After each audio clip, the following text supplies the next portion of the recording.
situasi santai di rumah. Anggap aja ini di rumah nih. Ya memang di rumah. Iya. Enggak, kalau lagi situasi santai. Sebenarnya lu tuh siapa? Gimana sih? Lu ngajakin ngomong siapa? Lu malah nanyain sebenarnya lu tuh siapa ya?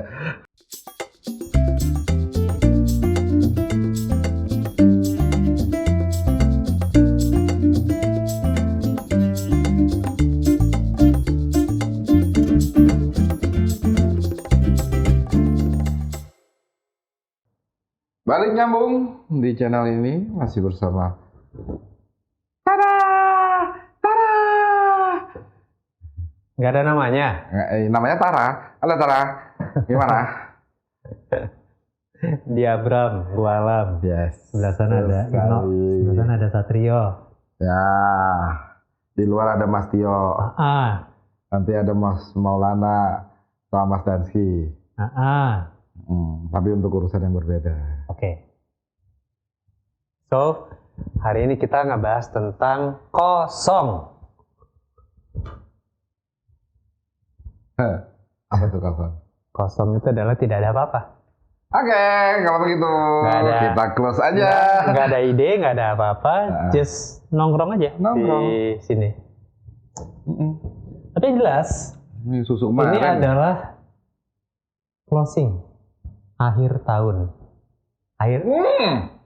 Episode ini closing dong, closing 1 tahun kita. Karena next episode itu adalah 1 tahunnya. 1 tahun beda tahun. Ini berarti closingnya kan? Ini akhir endingnya di tahun pertama kan? Kita. Ending di tahun pertama kan? Tahun pertama. Next episode adalah masuk tahun kedua. Ya, jadi kira-kira buat teman-teman di sana, untuk nextnya kita mau bahas apa bisa di kolom komentar. Lo iya kan, kali aja bahas ini dong gitu. Bahas malam pertamanya Mas Alam dong. Ya, siapa tahu kan. Iya. Seperti itu. Semoga enggak ya. Gitu. Atau enggak ada yang itu dong, undang mamanya Satrio dong. Gitu. Kan bisa jadi. Nggak tahu. Bisa jadi ya, bisa. Sebenarnya bocoran mamanya Satrio udah mau. Tapi mintanya berapa episode? 5 episode. Karena anaknya ada berapa? 4. Yang satu siapa? Yang satu siapa? Rangkuman dari semuanya. Mungkin. Kan gue nggak tahu. Langsung ini ya, edisi setengah bulan gitu ya? Iya, ya kan kemarin nyokap bilang 5 episode kan? Sementara yang 2 kan udah muncul. Yang 2 udah muncul. Berarti tinggal kurang yang 3 lagi. Pertama sama yang kedua belum. Mbak Eka sama Mas Dwi. Bisa Songko. Bisa Songko. Beda ya? Bukan. Beda orang. Oke, beda orang. Beda orang. Jadi kalau lu ngejalanin, iya ya. Kalau lagi situasi santai di rumah, anggap aja ini di rumah nih. Ya memang di rumah. Iya. Enggak, kalau lagi situasi santai. Sebenarnya lu tuh siapa? Gimana sih? Lu ngajakin ngomong siapa? Lu malah nanyain sebenarnya lu tuh siapa ya? Apa lu seperti Batman yang punya identitas lain ketika hari-hari dia orang tuanya dia Batman, begitu di rumah dia adalah Bruce Wayne. Good man. Iya, dia good man. Good gentleman. Good gentleman. Apa lu seperti Superman yang ketika bertugas jadi Superman, begitu di rumah dia jadi? Sebenarnya hampir semua orang pasti akan punya 2 sisi yang seperti itu. Oke. Contoh, seorang artis. Ya kan. Di luar rumah, saat dia beraktivitas, dia akan menjadi seorang selebritis atau mungkin seorang tokoh masyarakat. Ya kan. Tapi di saat dia pulang, ya kalau misalnya dia seorang suami, seorang laki-laki, kepala rumah tangga, ya saat dia pulang dia cuma seorang ayah. Kan nggak mungkin anaknya minta, Pak tanda tangan dong, kan enggak. Ya. Di luar sana orang bisa minta tanda tangan dan foto sama dia, tapi begitu nyampe di rumah kan keluarganya nggak kayak gitu. Pasti dia punya dua sisi yang berbeda, di mana dia di luar, di mana dia. Nah, kalau lu yang gue tanya tadi. Iya, kalau gue pasti sama aja, mau di luar mau di rumah sama berarti aja seorang abang. Berarti nggak ada figur kedua? Gak ada. Ya, figur keduanya tuh lebih ke arah ya di rumah ada seseorang yang membutuhkan, gitu kan? Ya di luar membutuhkannya dalam hal yang berbeda. Kayak lu nih, lu kan podcaster nih. Ya belum sampai ke sana belum. Tapi kan bisa disebut podcaster. Ya bisa. Udah. Ya tapi kan masih mengejar. Ya anggap aja sudah. Oke. Begitu balik ke rumah sama aja. Sama. Nggak berbeda. Ada. Karena di rumah gue juga ngobrol sama bini gue kayak podcast. Sayangnya nggak di depan kamera. Ya lebihannya tuh paling cuma papa popoin dong mau bobo. Ya itu. Jadi kalau lu sama ya di luar sama ini? Kalau gua ya of course sama. Nggak pernah beda. Sama aja kan? Sama aja. Iya karena lu belum jadi siapa-siapa yang bikin lu di dunia luarnya itu akan berbeda gitu loh. Tapi if ya lu terkenal, lu menjadi seorang selebritis, apakah lu di luarnya akan berbeda kah atau tetap sama? Sebenarnya ketika kita terkenal di luar dan menjadi satu figur yang orang taunya begitu, kita kan sebenarnya satu sisi menyukai itu juga kan, karena dianggap itu keberhasilan. Ya. Tapi itu juga membentuk satu karakter yang bukan diri kita, karena orang taunya cuman itu dan kita iyain. Akhirnya kita nggak buka, padahal gue di rumah juga ngocek WC loh, kasarnya gitu kan nggak dibuka nih. Gue di rumah juga nyuci mobil sendiri, kayak. Kan itu hal-hal itu nggak dibuka kan sama. Kan gue nggak pakai supir. Nah kayak gitu kan. Ya, kan seolah-olah begitu di luar, ya lu menghargai profesi lu dengan, iya seolah-olah. Ya gue artinya kan. Dalam on duty gue seperti ini, ya, tapi gue nggak akan buka keseharian gue. Artinya kan, kelihatan dunia di rumah dan di luar itu akan berbeda itu dari orang yang lihat. Iya. Dari netizen. Sebenarnya iya, karena mereka hanya mengetahui sebagian. Itu memandang kita seperti apa. Iya, karena dia hanya tahu sebagian. Tapi sebenarnya gini loh. Gimana? Itu kan semuanya serba sebuah satrio. Dia buah. Hah? Dia buah. Enggak. Bebiji sih emang. Psikologi. Itu psikologi. Ada kan? Lo ada biji kan? Kalau nggak ada, gue panggilnya lu umbi, bukan buah. Dia ada bijinya, ada batangnya. Yang nggak ada daun sama bunganya. Iya, artinya kan dalam sebuah psikologi sebenarnya lo bisa merubah pola itu. Gitu kan? Bisa ngerubah pola itu. Ya taruhlah, karena andai kata lo udah terkenal, ya kan? Lo di rumah sama di luar tadinya sama, ya kan? Orang memandang lo sama aja. Di saat lo udah jadi terkenal, nah lo rubah polanya. Jangan sampai orang berpikir dengan pola seperti lo udah terkenal banget, jadi susah disentuh, jadi susah ketemu, jadi susah. Jangan dirubah sifat seperti itu. Artinya di luar juga akan menganggap lo nggak ada perubahan antara lo terkenal dan kecuali orang yang baru mengenal lo itu akan tetap menganggap lo sebagai orang terkenal karena dia kenal lo enggak.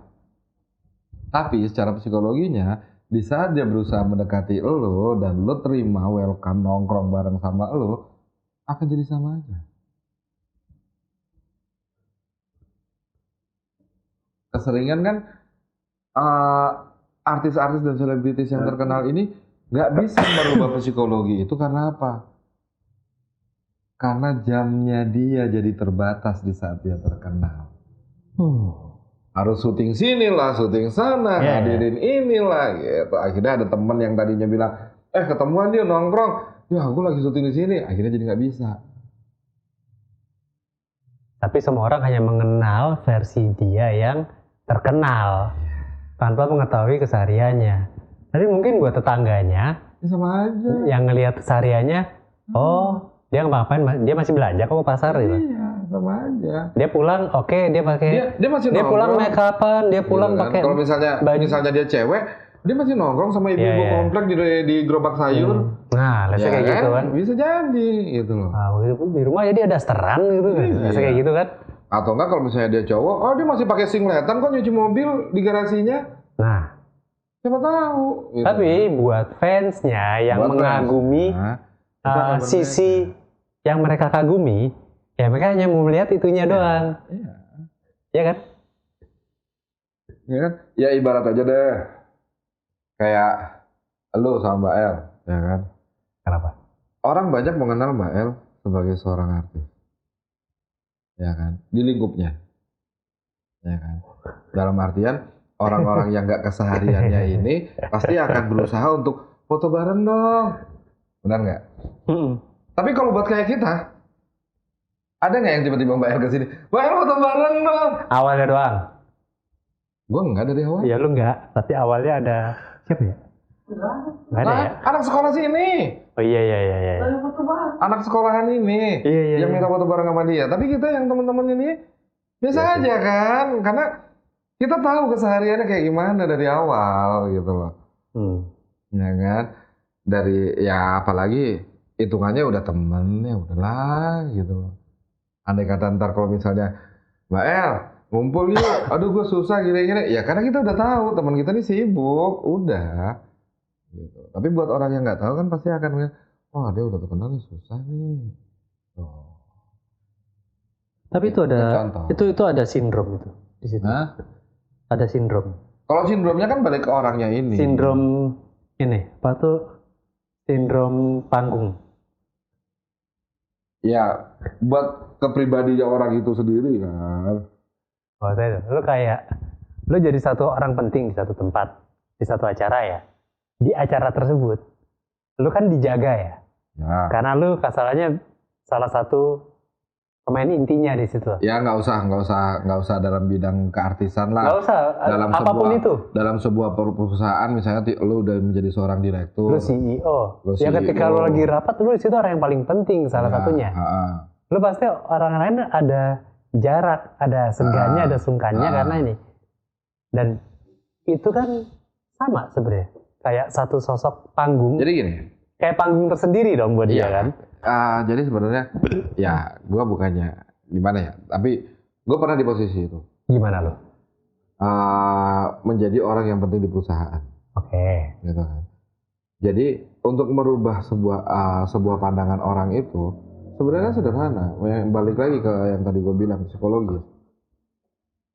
Kalau lo masih menyempatkan diri lo untuk orang-orang teman-teman lo dulu yang lo kenal, walaupun itu bawahan lo, dia nggak akan menganggap itu seperti itu. Ya.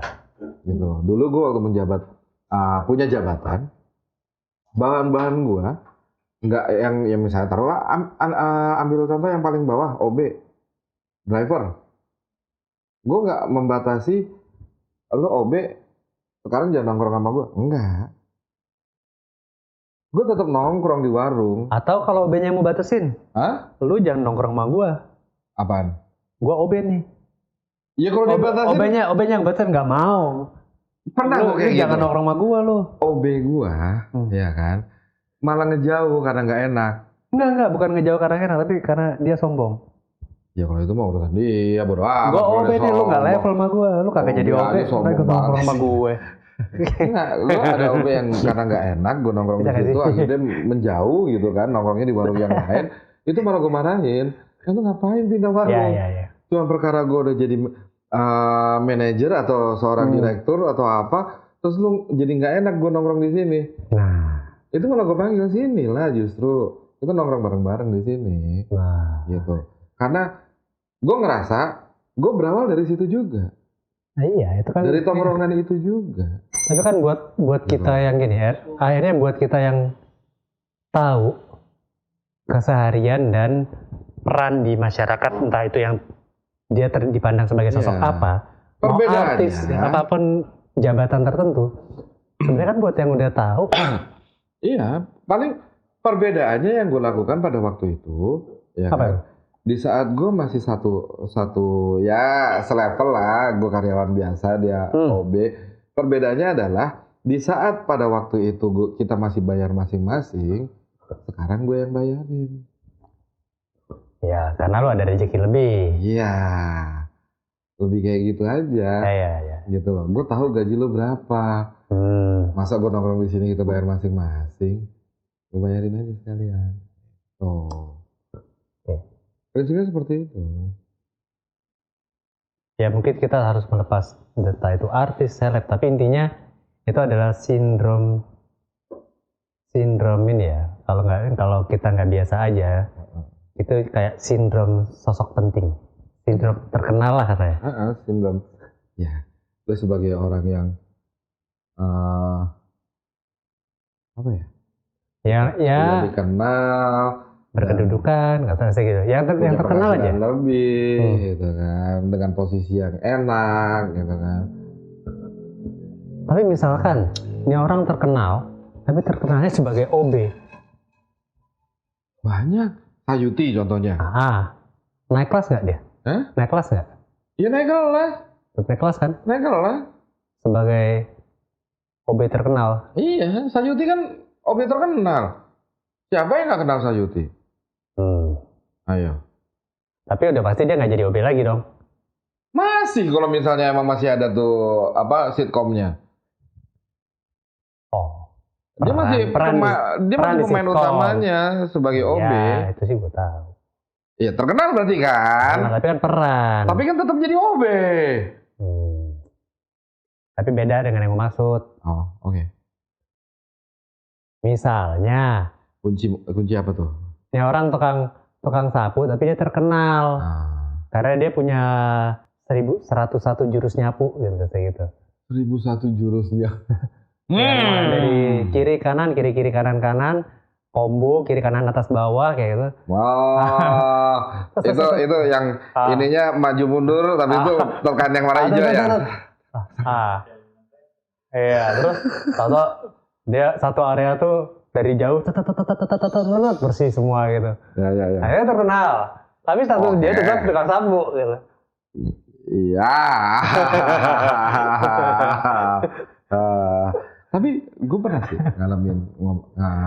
ngalamin situasi situasional yang seperti itu. Waktu itu kerja di sebuah gedung perkantoran, ya kan?